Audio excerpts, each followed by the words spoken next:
Mari kita berdoa. Tuhan Allah Bapa kami di surga, kami datang ke hadapan-Mu. Kami sungguh bersyukur Tuhan, Kau memberikan kami kesempatan untuk kami boleh mendengarkan firman-Mu ya Tuhan. Tuhan tolong kami, tenangkanlah hati pikiran kami. Biarlah saat kami duduk mendengar firman-Mu, tubuh kami ada di tempat ini, hati pikiran kami pun ada di tempat ini. Biarlah hati kami boleh menjadi ladang yang subur untuk boleh ditaburkan firman-Mu, untuk boleh bertumbuh dan berbuah dalam hidup kami. Terima kasih Tuhan, pakai hamba-Mu, Engkau layakkan, Engkau jadikan dia sebagai alat di tangan-Mu. Biarlah hanya firman Tuhan yang boleh dibicarakan pada saat ini. Terpujilah nama-Mu Tuhan, dalam nama Tuhan Yesus kami berdoa. Amin.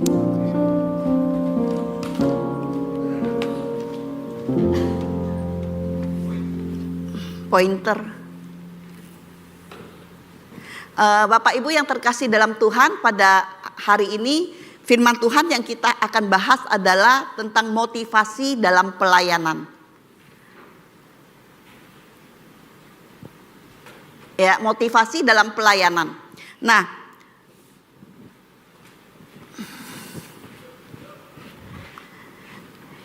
Bapak Ibu yang terkasih dalam Tuhan, di dalam kita melayani Tuhan pasti ada motivasinya, ya. Nah, yang menjadi pertanyaan, apa yang menjadi motivasi kita ketika kita bersedia untuk melayani Tuhan? Jadi kita melihat bahwa banyak sekali motivasi yang mungkin ada di dalam diri seseorang ketika dia melayani Tuhan. Mungkin ada yang dikarenakan diajak oleh teman. Ayo kita melayani Tuhan. Ya, ayo kita sama-sama kita jadi singer, atau kita jadi penyambut, atau kita jadi apa gitu ya. Atau kita diajak untuk jadi majelis gitu ya, pengurus dan sebagainya. Ada saudara seiman kita, ada saudara-saudara kita yang mungkin mengajak kita. Mungkin juga karena ada orang tua, ya, orang tua yang bilang kayak saya gitu ya, bilang anak harus melayani ini gitu ya, dikasih tahu ayo melayani dan sebagainya. Orang tua yang mungkin menyuruh kita, atau mungkin anak gitu ya, atau mungkin ada daripada saya nggak ngapa-ngapain gitu ya, ya saya ikutlah kegiatan pelayanan gitu ya. Saya dulu pernah tanya seseorang gitu ya, nggak ada di sini gitu. Saya tanya, puji Tuhan lu, kamu rajin ya, tiap kali besuk selalu kamu rajin ikut. Ada ini ikut, ada ini ikut. Daripada di rumah nggak ada kerjaan katanya ya, udah pensiun nggak ngapa-ngapain gitu. Nah, apakah ini menjadi satu motivasi yang benar untuk kita melayani Tuhan? Tuhan bisa memakai berbagai macam cara untuk memanggil kita melayani Tuhan. Bisa melalui teman, saudara, melalui saudara seiman, melalui orang tua, melalui anak dan sebagainya.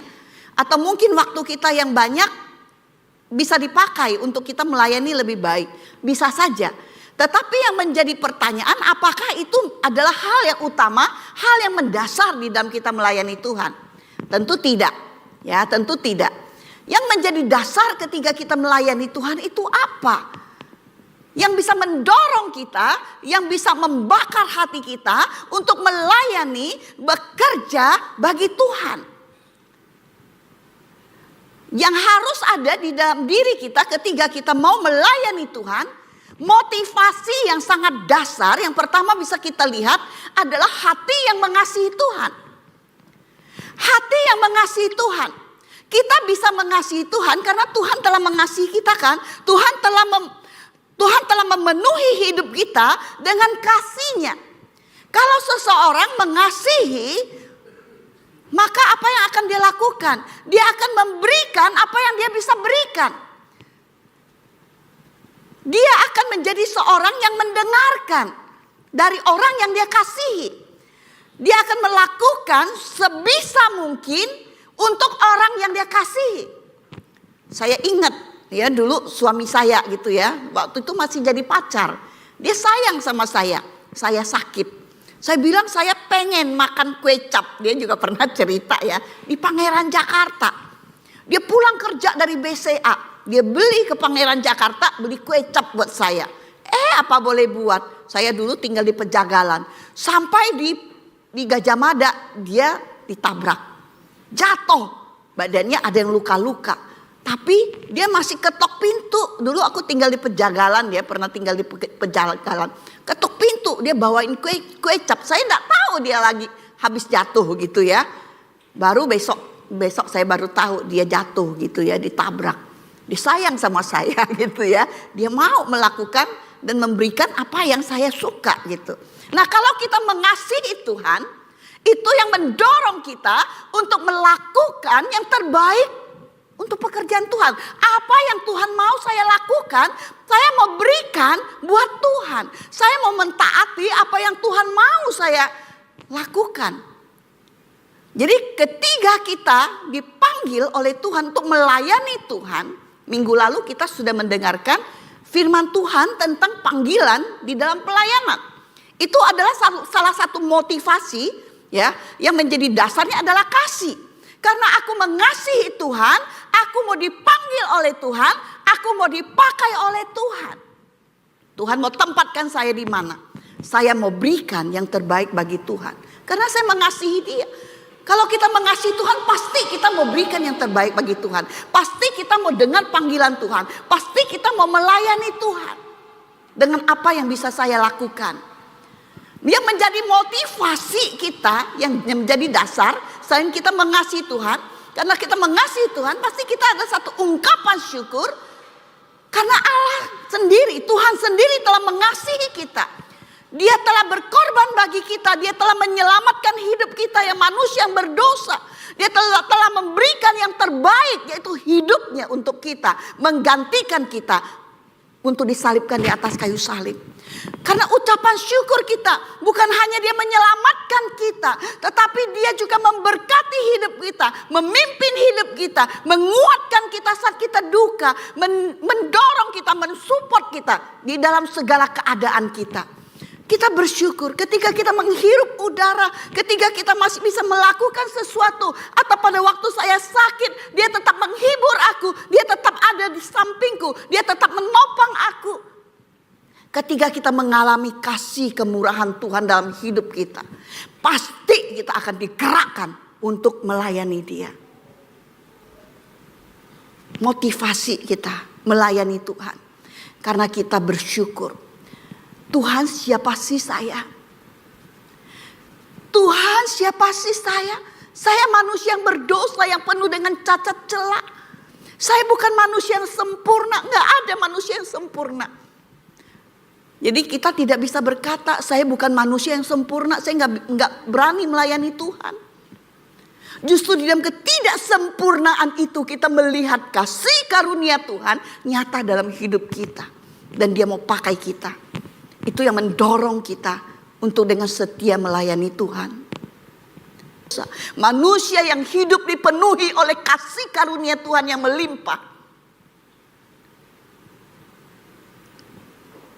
Kita bisa didorong oleh kasih karunia itu untuk melayani Dia. Karena apa? Dia sendiri, Allah yang maha besar, Allah yang maha mulia, Allah yang maha suci. Dia mau datang ke dalam dunia yang penuh dengan keterbatasan. Dia mau melayani kita, manusia yang berdosa. Siapakah kita kalau kita tidak mau melayani? Kalau kita tidak mau bekerja bagi Tuhan. Biar motivasi kita ketika kita didorong melihat apa yang dilakukan oleh Tuhan Yesus. Kita mau ikut teladan Dia. Kita mau melayani dengan apa yang Tuhan percayakan kepada kita. Dengan setulus hati kita. Panggilan Tuhan yang sudah kita bahas. Tuhan mau panggil kita, Tuhan mau pakai kita. Ini yang menjadi motivasi dasar kita. Yang tidak boleh tidak ada di dalam kita melayani Tuhan. Sebesar apa kesetiaan kita, kasih kita di dalam pelayanan kita, apa yang kita kerjakan itu sangat diukur oleh seberapa kita mengasihi Tuhan, seberapa kita ucapan syukur kita kepada Dia, seberapa kita mau meneladani Tuhan Yesus, seberapa kita menjawab panggilan Kristus untuk melayani Dia, akan terlihat dari buah pelayanan kita. Seorang yang punya motivasi yang kuat Seperti yang dikatakan sekarang ini berdasarkan firman Tuhan, cuman saya tidak menuliskan ayat-ayatnya. Seberapa besar setia kita melayani Dia, seberapa kita lihat dasar motivasi kita itu akan membuahkan hasilnya. Oke, kita mau melihat dari Yohanes pasal yang ketiga, ayat yang ke-22 sampai 36. Nah Bapak Ibu kita bacakan, saya bacakan ayat yang ke-22, selanjutnya Bapak Ibu sampai kita selesaikan ayat ini. Nanti ayat yang terakhir kita baca bersama-sama 36. Oke, saya akan baca Yohanes pasal 3 ayat 22. Sesudah itu Yesus pergi dengan murid-muridnya ke tanah Yudea dan ia diam di sana bersama-sama mereka dan membaptis.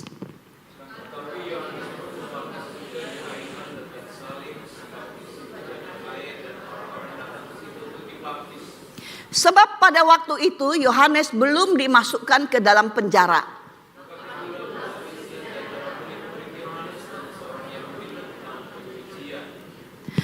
Lalu mereka datang kepada Yohanes dan berkata kepadanya, Rabi, orang yang bersama dengan engkau di seberang sungai Yordan dan yang tentang dia engkau telah memberi kesaksian. Ia membaptis juga dan semua orang pergi kepadanya.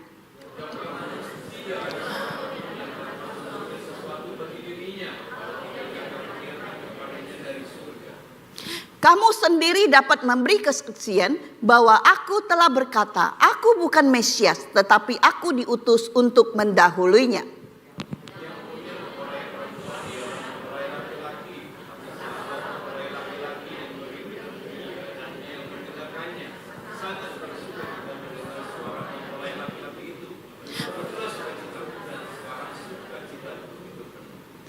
Ia harus makin besar, tetapi aku harus makin kecil.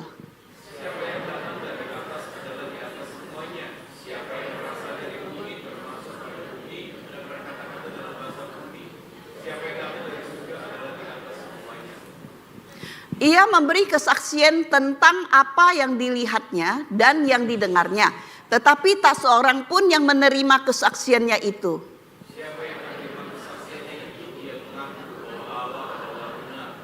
Sebab siapa yang diutus Allah, dialah yang menyampaikan firman Allah, karena Allah mengaruniakan rohnya dengan tidak terbatas.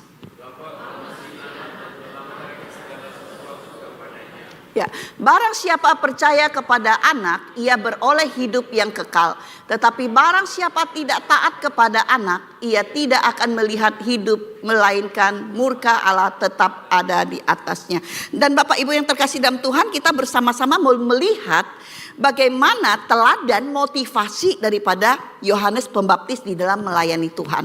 Ya, dari bagian firman Tuhan yang kita baca, ya kita tahu bahwa Yohanes dipanggil untuk menjadi pendahulu daripada Mesias yang akan datang. Dia yang berseru-seru supaya orang bertobat, ya. Nah, kita melihat hal yang pertama, ya, daripada motivasi Yohanes Pembaptis di dalam melayani Tuhan, ya. Oke.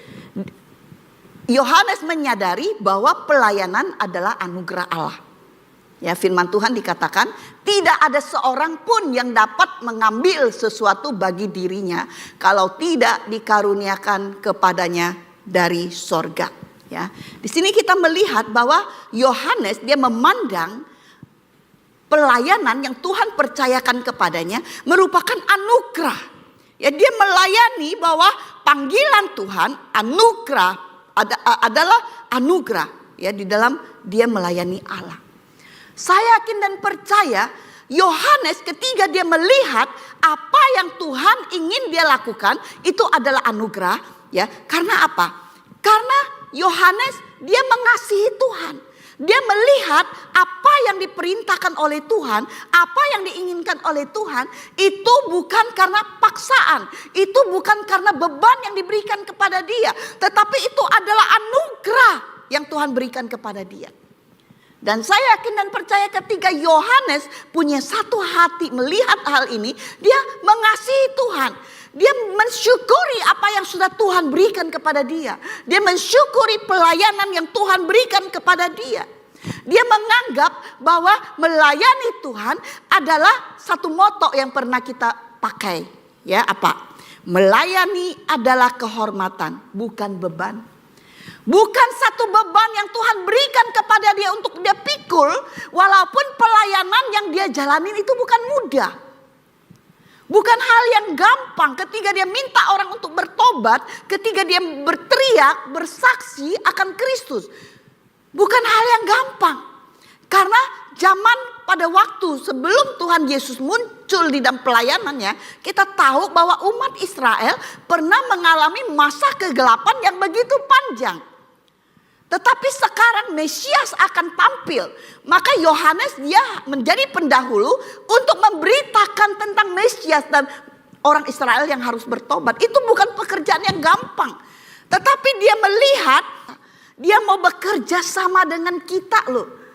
Dengan Yohanes, dengan kita. Menjadi rekan kerja. Dia panggil untuk melayani dia. Dia panggil untuk bekerja bersama-sama dengan dia yang maha besar. Saya semalam video call dengan anak saya. Ya, saya video call. Biasa kita tiap malam pasti video call ya. Kadang video call nggak ngomong gitu. Dia bikin tugas dia, saya bikin tugas saya gitu ya. Yang penting hadir, mama, papa ada hadir di situ gitu ya. Yang penting hadir, video call nyala terus gitu ya. Kadang-kadang bisa nyelutuk gitu ya, ngomong apa gitu. Saya lagi sibuk-sibuk, mama lagi apa katanya gitu ya. Mama lagi persiapan khotbah, besok mama mau khotbah. Wah, hadiah besar dari Tuhan. Dia bilang gitu. Saya khotbah hari ini, dia bilang ini adalah hadiah besar dari Tuhan. Saya bersyukur dia mengerti konsep akan pelayanan. Hadiah besar daripada Tuhan untuk saya.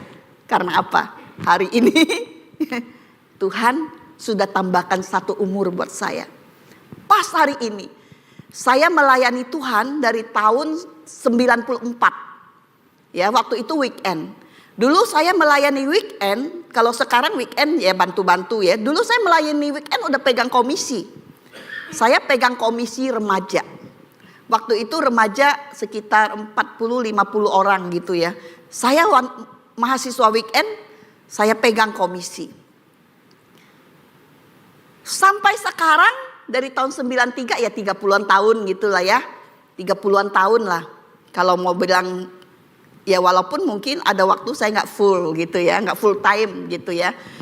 Saya belum pernah khotbah di ulang tahun saya gitu ya. Pas ulang tahun saya. Jadi saya bersyukur kepada Tuhan. Saya bilang kemarin saya ngobrol gitu ya sama dua orang ibu yang kita melayani bersama-sama. Saya bilang sangat bersyukur kepada Tuhan ketika saya dapat jadwal saya pas khotbah di ulang tahun gitu ya. Itu anugerah Tuhan bagi saya, hadiah Tuhan bagi saya. Saya masih bisa melayani dia. Ya. Oke, jadi kita lihat bahwa kita melayani Tuhan itu hadiah yang terindah buat kita. Satu kehormatan yang luar biasa. Tuhan mau bekerja sama dengan kita. Tuhan mau pakai kita yang sebenarnya penuh kelemahan. Yang sebenarnya gak ada apa-apa. Tapi dia mampukan kita. Dia berikan kekuatan. Dia berikan kita kemampuan untuk bisa melayani dia. Bersyukur kepada Tuhan. Dia pakai kita. Dia mau kita ikut di dalam ladang pelayanannya. Yang kedua, kita melihat dari Yohanes Pembaptis, dia setia dalam menjalankan tugas pelayanannya. Dia setia melayani tugas, menjalankan tugas pelayanannya. Katakan di sini ya, kamu sendiri dapat bersaksi bahwa aku telah berkata, aku bukan Mesias, tetapi aku diutus untuk mendahuluinya. Aku diutus untuk mendahuluinya. Dia melakukan tugasnya dengan setia. Dia tahu siapa dia. Dia tahu apa yang harus dia lakukan. Dia tahu bahwa dia adalah orang yang diutus Allah. Bapak Ibu yang terkasih dalam Tuhan, dia setia menjalankan tugas pelayanannya. Dan kita tahu bahwa Yohanes, dia setia melayani Tuhan sampai dia mati. Bapak Ibu yang terkasih dalam Tuhan, kita tahu bahwa Yohanes, dia dengan berani berbicara tentang firman Tuhan dan dia menegus menegur Herodes yang mengambil istri daripada saudaranya menjadi istrinya yang bernama Herodias. Ya, cerita ini kita tahu bahwa Herodias menjadi begitu marah gitu ya. Dia menghasut anaknya Salome yang waktu itu ulang tahun, menari dengan begitu baiknya, dipuji oleh Herodes, dan akhirnya Herodes bertanya dia mau apa. Mamanya udah ajarin, minta kepala daripada Yohanes Pembaptis. Dia berbicara benar, dia berbicara kebenaran firman. Akhirnya dia dipenggal. Udah dipenggal, kepalanya gimana? Masukin ke talam ya. Nampan gitu ya, ditaruh di situ. Dikasih lihat ke Herodias. Berapa kali saya baca tentang hal ini, saya menangis. Kenapa? Saya melihat luar biasa seorang yang bernama Yohanes Pembaptis. Dan juga pasti papa mamanya, Zakaria dan Elisabet. Bukankah mau dapatkan Yohanes itu begitu susah? Sampai udah tua umurnya baru dapat ini anak. Dan anak satu-satunya lagi. Dia melayani Tuhan dan dia harus dipenggal mati. Saya melihat kayaknya miris gitu ya. Kisah hidupnya gitu. Kita mungkin jadi manusia, kita melihat apa yang dilakukan oleh Yohanes. Itu kayak miris banget. Tetapi di mata Tuhan, Yohanes adalah seorang yang setia sampai mati. Dia mengerjakan tugasnya walaupun dia harus mati. Setia menjalankan tugasnya. Apa yang sudah Tuhan percayakan, setia lakukan. Atas tugas apa yang Tuhan berikan. Itu motivasi daripada Yohanes. Dia mau melayani, dia mau setia untuk melayani Tuhan. Karena dia hidup dengan penuh ucapan syukur. Saya yakin dan percaya Yohanes juga pasti tahu. Yohanes Pembaptis juga pasti tahu. Bahwa orang tuanya melahirkan karena kemurahan Tuhan. Melahirkan dia. Pasti dia juga mau berikan yang terbaik. Bapak Ibu yang terkasih dalam Tuhan. Di dalam kita melayani Tuhan. Apakah kita melakukannya dengan setia? Ketika kita menjadi WL. Apakah kita setia? Bukan hanya persiapan, bukan hanya kita memberikan yang terbaik. Apakah kita setia menjaga diri kita? Saya mungkin gini, saya mau jadi WL misalnya ya. Saya mempersiapkan diri saya bukan hanya puji-pujian, bukan hanya latihan, tapi saya persiapkan hati saya. Saya mau berikan yang terbaik dengan motivasi saya mengasihi Tuhan. Saya mau menjadi pemimpin di dalam ibadah. Saya jaga diri saya. Ketika saya mempersiapkan diri saya untuk melayani, saya mencoba untuk saya bukan hanya persiapan itu, tapi persiapan rohani saya juga. Supaya ketika saya berdiri di hadapan Tuhan, membawa jemaat Tuhan, saya layak di hadapan Tuhan. Manusia gak ada yang sempurna. Gak mungkin kita gak berbuat dosa. Tetapi ketika kita persiapkan diri kita, kita benar-benar berikan hati kita, diri kita. Jauhi hal-hal yang bisa membuat kita jatuh. Dan tidak layak untuk Tuhan pakai. Atau mungkin menjadi singer, menjadi pemain musik dan sebagainya. Bukan hanya yang dipersiapkan adalah latihan, suara kita dan sebagainya. Tetapi hati kita, hidup kita. Sehingga pada waktu kita berdiri di hadapan Tuhan bersama dengan jemaat. Kita berikan kemuliaan bagi Tuhan melalui hidup kita. Motivasi kita karena kita mengasihi Dia. Motivasi kita karena kita bersyukur. Bukan hanya tugas kita yang kita jalankan. Menjadi apa? Mungkin kameramen. Mungkin menjadi yang ada di sana tuh ya. Sound system dan sebagainya. Semua kita persiapkan diri kita. Bukan hanya tugas, tapi diri kita seutuhnya kita persembahkan kepada Tuhan. Berikan yang terbaik dengan seluruh hidup kita. Di dalam pelayanan ada masa-masa sulit. Ada masa-masa kita bergumul. Tetapi ingat Tuhan gak pernah tinggalin kita. Saya kasih satu kesaksian ya. Saya ini lucu gitu ya. Lucu begini. Saya diminta sama Chontoyanti di KW. Katanya banyak ibu-ibu nih sudah siap ikut kur katanya gitu ya. Ikut kur tapi nggak ada yang ngajar. Boleh nggak Lause Jipin ngajar? Hah? Saya ngajar? Saya nggak pinter nyanyi. Saya nggak ngerti not. Bisa lah do re mi fa so gitu ya. Maksudnya kadang masuknya kapan gitu ya. Saya nggak sensitif. Nyanyinya mungkin fales gitu ya. Mungkin suaranya pecah dan sebagainya. Nih Lause saya tahu dah ya. Lause KU3 dulu ya. Saya nggak pinter nyanyi. Ya nyanyi ya untuk puji Tuhan dengan hati yang tulus ya bisa gitu ya. Tapi untuk teori teknik-tekniknya aku nggak pinter gitu loh. Ya anak saya kadang suka bercanda sama saya, mama buta nada ya gitu ya. Jadi kadang nadanya bisa nggak bener gitu. Saya diminta mimpin paduan suara, apa bener gitu ya. Tapi Chontoyanti bilang iya ini orangnya sudah ada tapi nggak ada yang ngajar gitu ya. Saya juga, Tuhan apa benar Tuhan mau pakai saya? Ya oke lah gitu kan, saya orangnya suka gitu ya. Oke lah saya ngajar. Tapi juga terus terang babak belur, ngajarnya Mandarin lagi gitu kan. Ya, kadang saya cari di Google, nggak ada lagu ini dengan pinyinnya gitu ya. Saya mesti foto loh. Foto saya terjemahin satu huruf pinjinnya supaya keluar supaya saya bisa ngetik karena di Google kadang-kadang nggak ada gitu loh lagu ini gitu ya. Saya bersyukur, saya bergumul gitu ya, Tuhan terus menolong saya dengan dua rekan saya yang baik, Jungjung dan Pak Heri gitu ya, yang kadang ngajarin saya nadanya gini gitu ya. Pak Heri ya, Jungjung bantu saya siapin lagu-lagunya kadang gitu ya, kasih tahu saya gini gitu ya.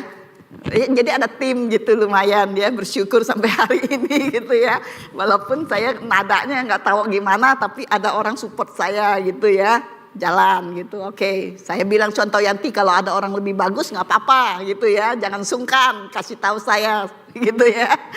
Saya yang penting sekarang saya melayani gitu ya. Satu lagi luar biasa.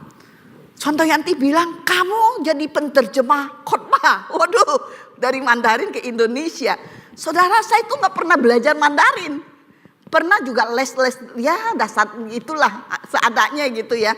Gak pernah.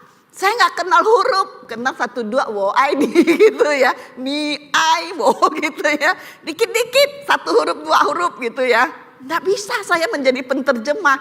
Maksudnya kalau menurut kemampuan saya itu nggak mungkin gitu ya. Khotbah lagi kalau liturgis ya iyalah berani-beraniin gitu ya. Khotbah loh. Dia nanya saya, nantang saya gitu. Ya udah saya bilang, ayo saya kerjain dengan tulus karena saya mau melayani ya. Karena di KW juga kan penterjemah kurang. Oke. Saya bilang oke gitu ya. Dia kasih saya khotbahnya tapi harus kasih saya khotbahnya.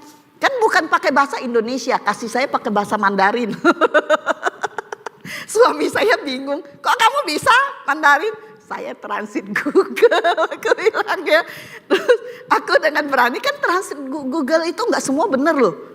Ya, kadang-kadang ngaco gitu yo. Kita baca nggak mungkin ini. Saya mesti satu huruf saya lihat lagi ini artinya apa gitu loh. Ya. Saya juga butuh waktu ya, kadang-kadang lebih dari khotbah gitu ya. Saya mesti lihat ini apa, bener nggak ini gitu ya. Terus waktu saya menerjemahkan, saya juga harus ingat gitu kan apa yang sudah saya pelajari. Terus terang kadang-kadang saya nggak ngerti, tapi karena saya sudah belajar bahannya gitu ya, paling nggak saya ngerti. Ya bersyukur pada Tuhan ya, Tuhan pimpin karena kita dengan kasih kita mau melayani, dengan setia kita mengerjakan, Tuhan akan memperlengkapi. Bersyukur waktu retreat KW ya, saya terjemah setiap khotbah Chontoyanti ya, ibu-ibu bilang ih bagus tuh ya. Semangat loh katanya ya, enggak gitu ya. Semangat lancar khotbahnya gitu ya. Nah itu semua saya bilang ini adalah keajaiban daripada Tuhan. Seorang yang gak pernah belajar Mandarin, terjemahkan Mandarin gitu ya. Dan ibu-ibu bilang bagus tuh lancar loh katanya ya. Nah itu semua karena Tuhan. Ketika kita setia dengan hati yang mau setia untuk melayani Tuhan, Tuhan akan memperlengkapi kita. Ya, Tuhan akan menolong kita asal kita punya hati yang tulus untuk melayani dia. Oke, kita lihat Yohanes Pembaptis dengan setia dia melayani Tuhan. Dan Tuhan terus menolong dia. Tuhan terus menolong dia. Akhirnya sampai dia rela menyerahkan nyawanya sendiri. Nah, kita melihat bahwa Yohanes ya, dia menjadi seorang yang mau bersaksi tentang Yesus. Ya, dia bukan bersaksi tentang dirinya sendiri. Ya, dia bukan bersaksi tentang pelayanannya. Dia bukan bersaksi tentang apa yang dia bisa lakukan, tetapi dia bersaksi tentang Yesus. Di dalam tugas pelayanannya itulah Tuhan panggil dia. Itu dia sadar betul. Ya, dia sadar betul. Ya, di dalam firman Tuhan yang kita baca, kita melihat dia bersaksi tentang Yesus yang berasal dari sorga dan berotoritas dari segalanya. Ya, dia bersaksi tentang Kristus, ia yang datang dari atas, adalah di atas semuanya. Dia meninggikan Tuhan Yesus, dia memuliakan Tuhan Yesus, dia menyatakan fokusnya hanya untuk melayani Kristus, bahwa Kristus adalah Allah yang berkuasa. Segala ciptaan ada di bawah tangannya. Segala sesuatu yang ada ada di bawah dia. Yohanes bersaksi tentang Yesus. Dia menyatakan bahwa Yesus adalah Allah yang menyatakan kebenaran Allah. Dia sendiri yang mengalami, dia sendiri yang melihat. Dia firman Tuhan katakan, ia bersaksi tentang apa yang dilihatnya dan yang didengarnya, tetapi tidak seorang pun menerima kesaksiannya. Di sini Yohanes ingin menyatakan kepada kita, kepada orang-orang yang mendengarkan kesaksiannya, bahwa Yesus adalah Allah yang menyaksikan tentang kebenaran itu. Dan dia sendiri yang mengalami, yaitu Yesus sendiri adalah kebenaran itu. Dan dia hidup di dalam kebenaran itu. Ini kesaksian daripada Yohanes Pembaptis. Kemudian dikatakan Yesus menyampaikan firman dengan kuasa Roh Kudus. Allah mengaruniakan rohnya dengan tidak terbatas. Bapa mengasihi anak dan telah menyerahkan segala sesuatu kepadanya. Yohanes memberitakan bahwa Yesus dipenuhi oleh roh Allah. Dan roh Allah yang ada di dalam diri Yesus itu tidak terbatas. Karena dia adalah Allah. Kesaksian Yohanes tentang Yesus, kemudian dia bicara tentang iman kepada Kristus menentukan hidup kekal atau murka Allah bagi mereka yang tidak percaya kepadanya. Barang siapa percaya kepada anak, ia beroleh hidup yang kekal. Tetapi barang siapa tidak taat kepada anak, ia tidak akan melihat hidup, melainkan murka Allah tetap ada di atasnya. Yohanes menyaksikan bahwa keselamatan hanya ada di dalam Kristus. Orang yang tidak mau percaya kepada Tuhan Yesus, dia akan menerima murka Allah. Yohanes Pembaptis dia menyaksikan, dia dengan setia dia menyaksikan tentang Allah melalui pelayanannya. Yohanes dia memuliakan Kristus.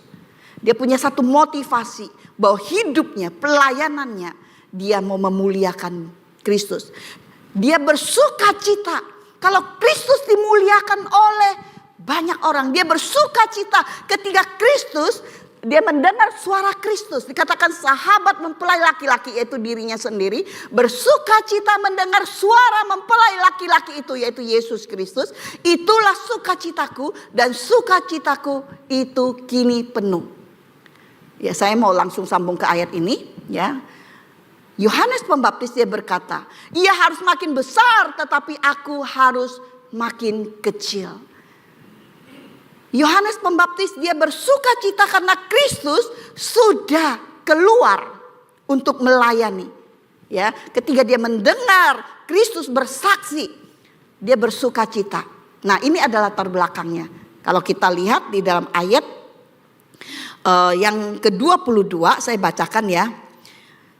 Sesudah itu Yesus pergi dengan murid-muridnya ke tanah Yudea. Ini sesudah percakapan Tuhan Yesus dengan Nikodemus ya. Ketika Tuhan Yesus melayani Nikodemus, Tuhan Yesus keluar untuk melayani masyarakat ya. Dikatakan sesudah itu Yesus pergi dengan murid-muridnya ke tanah Yudea dan ia diam di sana bersama-sama dengan mereka dan membaptis. Nah, dari tafsiran yang saya baca bahwa Tuhan Yesus bukan membaptis sendiri tetapi murid-muridnya yang membaptis ya, tetapi murid-muridnya yang membaptis.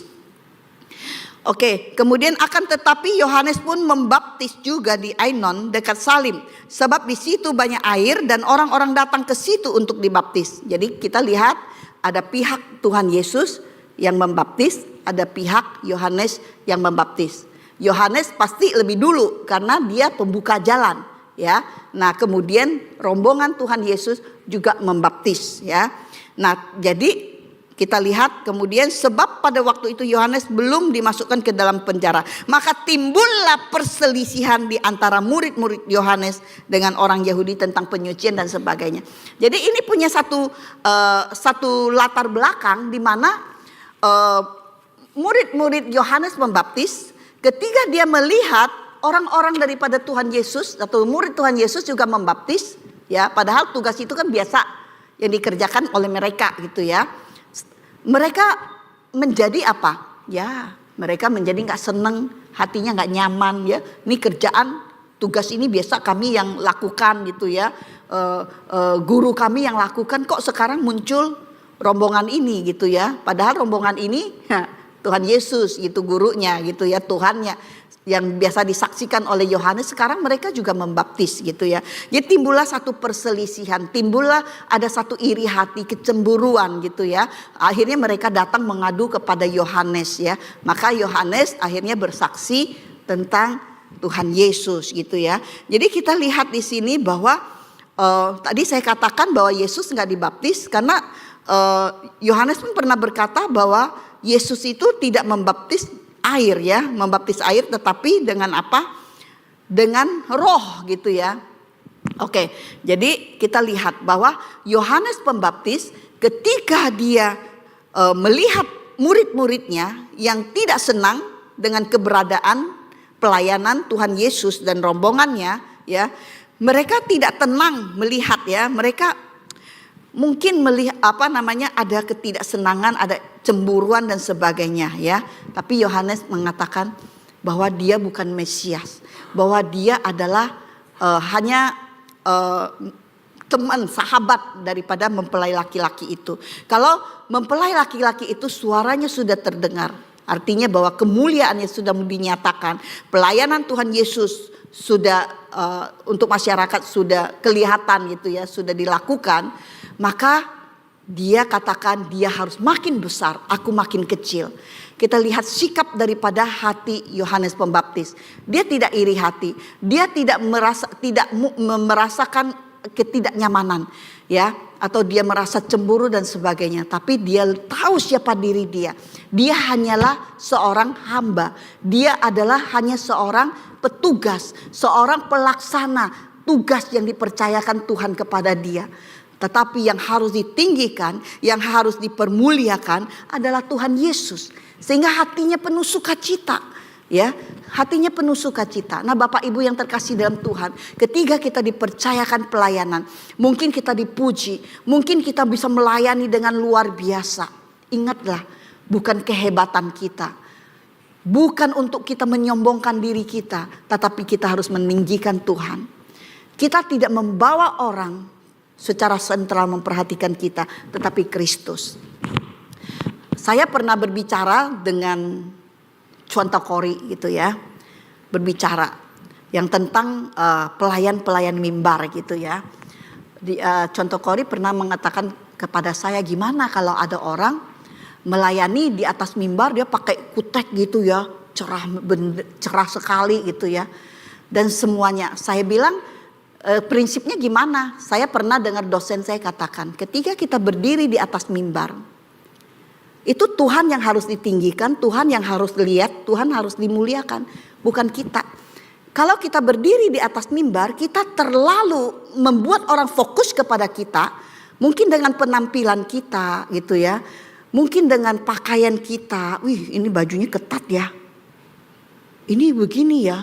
Ini begini ya. Jadi orang gak fokus lagi kepada Tuhan. Akhirnya fokus lihat kita. Mungkin kita terlalu cantik, kita terlalu mewah gitu ya pakaian kita. Orang jadi gak melihat siapa yang harus kita sembah. Fokusnya bisa terpecahkan untuk melihat kita. Jadi prinsipnya cuma itu sih. Tidak bilang harus begini, harus begitu. Tapi ketika kita berdiri di atas mimbar, kita membawa jemaat Tuhan bersama-sama menyembah kepada Tuhan. Yang fokus, yang harus lihat Tuhan kan, bukan kita. Tidak mesti kalau kita harus pelayanan, lalu kita dandan secantik mungkin. Pakai ini, pakai itu supaya orang lihat. Wah keren, rapi gitu ya. Keren. Jadi bisa memecahkan fokus kita untuk menyembah kepada Tuhan di atas segala Tuhan. Itu saja sih prinsipnya. Ya, jadi bukan gak boleh ini, boleh itu. Apakah ketika kita berdiri di atas mimbar, kita bisa membawa orang hanya menyembah kepada Tuhan, bukan melihat kita. Ini prinsip daripada Yohanes Pembaptis. Dia yang harus makin besar, aku yang makin kecil. Bukan aku yang dipertontonkan, tetapi Tuhanku yang dilihat. Tuhanku yang disembah. Ketika kita melayani, mungkin kita sukses. Bukan kehebatan kita. Tuhan yang tolong kita. Tuhan yang pakai kita. Tuhan yang mampukan kita. Ketika kita menginjili, mungkin orang itu bertobat. Ingatlah, itu bukan pekerjaan kita, tetapi pekerjaan Roh Kudus. Mungkin dahulu sudah ada orang yang menanam, kita pas kita yang menuai. Bukan pekerjaan kita semata. Ingatlah, jangan membanggakan diri. Jangan menyombongkan diri kita. Tuhan yang harus dimuliakan. Karena semua itu pekerjaan Tuhan. Melalui kita, hamba-hambanya. Kehebatan kita, kemampuan kita, semua berasal dari Dia. Dan kita kembalikan kepada Dia. Tidak ada yang bisa kita sombongkan. Gak ada yang bisa kita banggakan. Bapak Ibu yang terkasih dalam Tuhan. Bagaimana motivasi kita melayani Tuhan? Biarlah kita tetap jaga motivasi kita ketika kita melayani Tuhan. Bagaimana cara kita menjaga motivasi itu? Selalu datang ke hadirat Tuhan. Baca firman Tuhan yang akan mengingatkan kita. Yang akan menguatkan kita.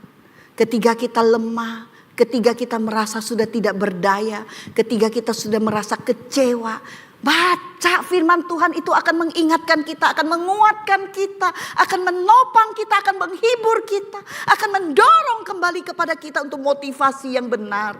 Untuk kita mengasihi Tuhan, untuk kita menjawab panggilan Tuhan, untuk kita bisa menjadi orang yang bersyukur atas kemurahan Tuhan. Disitulah kita akan makin setia untuk melayani Tuhan. Siapa saya? Saya hanya orang yang dipakai oleh Tuhan. Karena berdasarkan kemurahan, berdasarkan anugerah Tuhan semata. Dia pakai kita, itu anugerah Tuhan. Bapak Ibu yang terkasih Tuhan, tetap jaga motivasi pelayanan kita. Untuk kita tetap mengasihi Dia. Bersyukur atas apapun yang Dia berikan buat kita. Dengan firman-Nya, dengan doa, dengan saat teduh, dengan renungan, dengan satu meditasi. Diam di hadapan Tuhan. Semua pelayanan sama di hadapan Tuhan. Asal motivasinya benar. Sesuai enggak dengan apa yang sudah kita sampaikan di depan. Bapak Ibu yang terkasih dalam Tuhan. Jangan merasa minder kalau hanya menjadi penyambut. Hanya menjadi kolektan. Jangan merasa minder kalau hanya kayaknya bukan jadi majelis. Jangan merasa minder kalau hanya melakukan pelayanan-pelayanan kecil. Ini saya bicarakan di dalam gereja punya. Semua pelayanan kita berkenan di hadapan Tuhan asal motivasi kita benar. Kalau kita tidak terpilih menjadi majelis, kita tidak terpilih jadi pengurus, jangan tawar hati, jangan anggap kita nggak ada apa-apanya. Kita bukan orang hebat, enggak. Apapun pelayanan yang Tuhan percayakan kepada kita, lakukan dengan setia, lakukan dengan penuh kasih kepada Tuhan, penuh ucapan syukur. dan setia, itu pasti berkenan di hadapan Tuhan.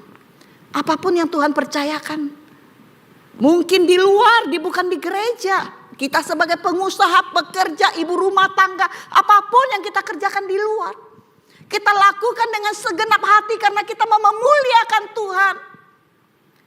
Tuhan pasti akan berkenan. Tetapi Bapak Ibu yang terkasih dalam Tuhan, kita adalah anggota keluarga kerajaan Allah di GKBJ Samanhudi. Jadi ketika kita menjadi umat Allah di tempat ini rumah kita. Kalau ini rumah kita, untuk kita bisa bertumbuh, kita hidup bertumbuh di dalam Tuhan, maka kita tidak bisa menjadi seorang yang hanya menopangkan tangan kita melihat orang lain bekerja. Tetapi kita juga harus bekerja. Saya bilang sama anak saya, dia seorang yang diem, dia nggak mau banyak inilah kayak gitu ya. Dia punya teman tapi nggak banyak. Saya bilang bagaimanapun diem kamu, bagaimanapun kamu nggak suka berinteraksi, kamu tetap harus melayani Tuhan. Saya jelasin bagaimana Tuhan mengasihi, bagaimana Tuhan menebus kamu, Tuhan memberkati kamu. Akhirnya dia mau melayani walaupun sebagai penyambut pembawa kolektor di KU3.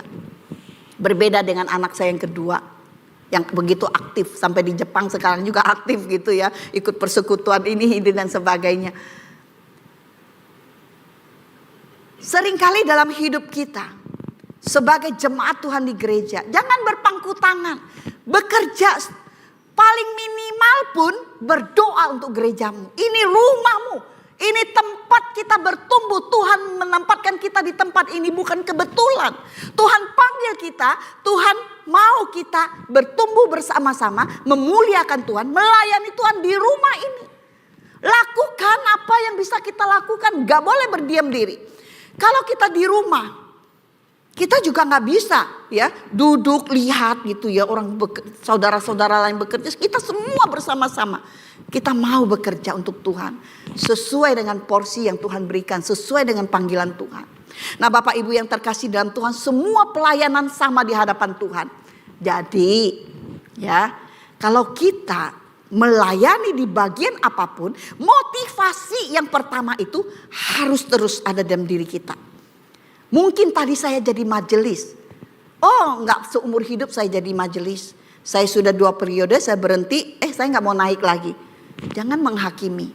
Kalau dia sudah bergumul, dia punya kesulitannya sendiri. Dia sudah berdoa di hadapan Tuhan. Jangan bilang dia enggak rohani. Enggak mau jadi majelis. Ya mungkin dia punya pergumulan tersendiri. Tetapi dia enggak boleh enggak melayani. Dia tetap harus melayani di posisi yang lain. Karena jabatan, ya saya dan suami sering berbicara, kami percaya di dalam melayani Tuhan, itu bukan seperti berkaril gitu ya, harus punya jabatan tertentu baru kita kayaknya, kita pelayanan kita sempurna. Enggak. Kalau Tuhan tempatkan kita di mana, kita merasa Tuhan pakai kita di mana, layani sebaik-baiknya di situ. Enggak mesti mencari jabatan gitu ya, harus begini baru kita sukses. Enggak. Di mata Tuhan, kesuksesan bukan diukur dari situ. Mungkin di hadapan manusia kayaknya mesti gini baru gini gitu. Enggak. Jadi kalau kita dipercayakan di bidang apapun, kalau kita melakukan dengan tulus, dengan penuh cinta kasih, dengan motivasi yang benar, Tuhan akan menghargai itu. Tuhan akan berkenan akan pelayanan kita. Kita gak perlu menghakimi, kita gak perlu mengatakan, dia gak rohani, dia cuma melayani ini, dia gak rohani, dia begini-begini. Enggak, yang lihat adalah Tuhan. Yang penting motivasi kita, benar gak kita melayani. Kalau sudah misalnya turun dari majelis, dia tetap setia melayani di bidang lain. Dan dia menjaga motivasi itu, gak bisa kita bilang dia gak setia, enggak. Seorang hamba Tuhan yang mungkin setia melayani bertahun-tahun di gereja, mungkin dia merasa sudah waktunya dia melayani di bidang lain. Apakah dia berdosa? Padahal dia membawa hati yang tulus untuk melayani bidang yang lain. Kita nggak bisa menghakimi. yang dia pertanggungjawabkan di hadapan Tuhan. Saya punya seorang teman, memang kalau jadi hamba Tuhan kan enggak mudah gitu ya. Karena itu kayaknya dituntut harus sempurna gitu ya. Ada sedikit kesalahan mungkin ya, sedikit mungkin kurang bisa bekerja sama dengan rekan atau ada apa gitu ya. Nah itu seringkali semua gereja sudah hampir tahu. Jadi enggak mudah untuk dia masuk ke gereja lain. Karena di blacklist ceritanya gitulah ya. Jadi dia nggak bisa lagi dong mau pelayanan di mana gitu. Jadi masalah buat dia. Akhirnya karena kan dia butuh dong hidup, anak-anaknya perlu makan gitu kan. Akhirnya dia jadi sopir taksi. Taksi Bluebird kalau nggak salah gitu ya. Jadi sopir taksi. Tapi di dalam sopir taksi, sebagai sopir taksi kadang dia masih bisa memberitakan Injil. Apakah dia berdosa? Ya memang sih kita melayani Tuhan, hamba Tuhan kan jadi teladan. Kalau sedikit kesalahan apa, kalau dia mau bertobat gimana? Tapi udah sampai kemana-mana orang gereja-gereja gak mau terima gitu ya. Nah, jadi kalau kita kerja di kantoran mungkin lebih gampang. Karena gak masalah anaknya begini, istrinya begini gitu kan. Yang penting dia kerja giat gitu. Berbeda gitu. Jadi saya di sini ingin mengatakan bahwa kita nggak boleh mudah menghakimi orang, ya. Kayaknya dia begini kok tiba-tiba, jadi hamba Tuhan sekarang jadi sopir taksi gitu ya. Dia punya pergumulan dia sendiri gitu loh, ya. Atau pelayanan-pelayanan yang lain. Tetapi apapun yang kita kerjakan untuk kemuliaan Tuhan dengan hati yang penuh kasih, penuh dengan ucapan syukur, pasti kita juga akan memperbaiki diri kita di dalam melayani Tuhan, bukan? Sehingga Tuhan boleh dimuliakan. Biar firman Tuhan pada pagi hari ini sekali lagi mengingatkan kita bahwa kita sebagai jemaat Tuhan harus ambil bagian dalam pelayanan, dan kita sebagai anak-anak Tuhan harus bekerja bagi Tuhan dengan ketulusan kasih kita, dan juga kita memuliakan Tuhan melalui hidup kita. Mari kita berdoa.